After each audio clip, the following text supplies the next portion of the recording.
يا مساء الجمال يا مساء العسل على احلى متابعين في الدنيا كلها. لو عجبكم الفيديو ما تنسوش اللايك والشير وتفعلوا الجرس وتعملوا كومنت يوصلكم كل جديد. اول حاجة هنصلي على حبيبنا المصطفى صلى الله عليه وسلم ونقول بسم الله ونبدأ النهاردة الفيديو بتاعنا يا حبيب قلبي.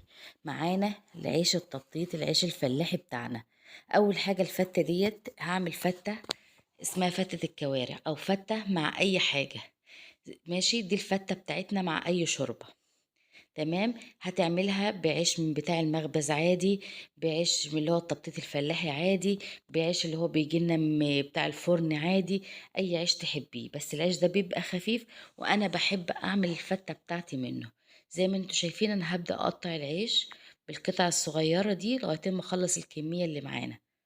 طبعا انتوا عارفين الفرن زاد عندنا، وعندنا افران كتير بتعمل العيش وكده. اللي عايز يجيب عيش من بتاع الافران دي زي ما تحبوا. بقى عيش بيتي عيش مخبوز عادي، بس العيش ده بيبقى خفيف معانا عشان الفتة تبقى ايه خفيفة، انما العيش التاني بيشرب كتير كده وايه يعني ده احلى بالنسبة لي انا. ماشي، اول حاجة هنبدأ نقطع بالشكل الجميل اللي انتوا شايفينه ده لحد ما اخلص الكمية اللي معايا. العيش الفلاحي ده نزلناه قبل كده معاكم في فيديو قبل كده، وشوفنا طريقة العجين والتبطيط وخلصنا ايه كل حاجة في الفيديو ده بتاعة العيش الفلاحي. ماشي. إيه دلوقتي هنبدأ نكمل معاكم تقطيع بالشكل الجميل اللي انتوا شايفينه ده.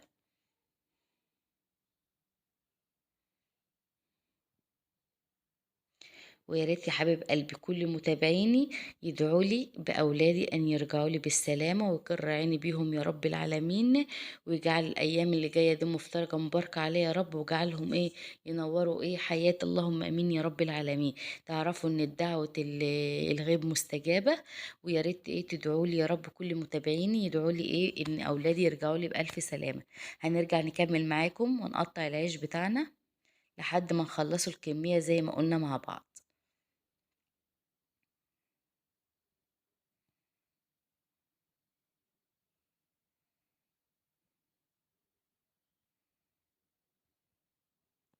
مستمرين في التقطيع اهوت زي ما انتوا شايفين.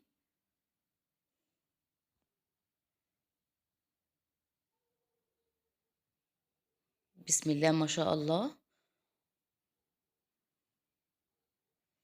بنقطع بقى ايه قطع صغيرة قطع كبيرة عادي زي ايه زي ما انا بقطع كده التقطيع العادي بتاعنا. ماشي، ومستمرين في التقطيع زي ما انتوا شايفين.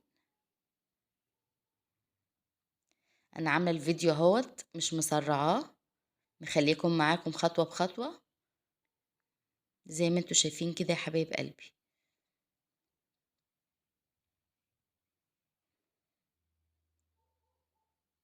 وكده العيش يا حبايب قلبي خلصناه وقطعناه بالشكل الجميل اللي انتوا شايفينه ده.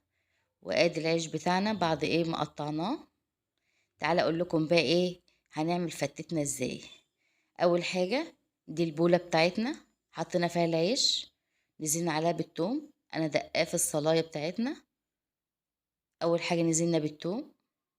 شوفوا بقى يا حبايب قلبي انا هعمل ايه. هشرب العيش بتاعي من الثوم. دي طريقه الفته بتاعتنا لغايتين العيش كله ما يشرب من التومه.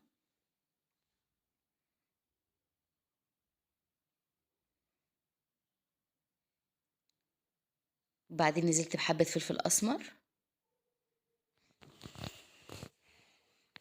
وبعد كده حبه كزبره وحبه كمون. وهقلب العيش كده بالتوابل بتاعتي عشان يشربها من التوابل بالشكل الجميل اللي انتوا شايفينه ده. هنرجع ننزل بمعلقتين زيت بالشكل الجميل برضو اللي انتوا شايفينه ده. وهقعد اقلب العيش لحد ما اشربه من الخلطة بتاعتنا والزيت بتاعنا والثوم بتاعنا والتوابل بتاعتنا. ما اكتفناش بس بكده، احلى فتة في الدنيا كلها هتعجبك وتعجب اسرتك وهيشكروك فيها. هنمسك طماطمايه هنقطعها طماطمايه واحدة كده.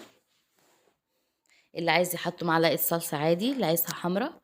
بس انا عايزة ايه طماطمايه واحدة كده هتديني لون وشكل إيه في الفتة بتاعتنا. اللي عايز يحط معلقة صلصة عادي يا حبايب قلبي.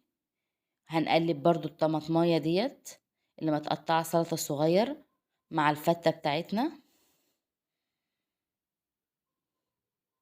بالشكل الجميل اللي انتوا شايفينه ده.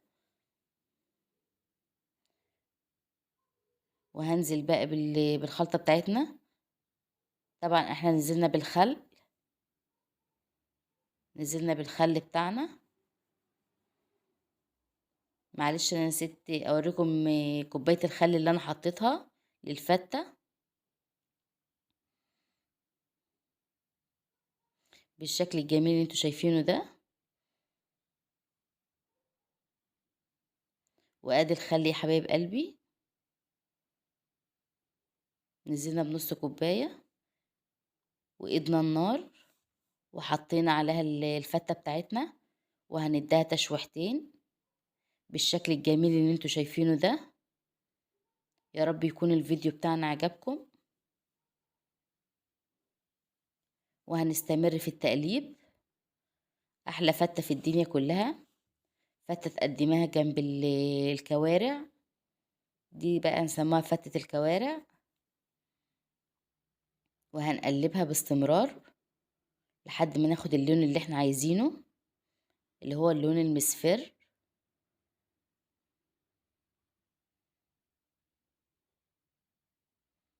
وهنقلب كمان تقلبتين. هنزل بعصرة ليمونة وهندي للفتة تقلبتين.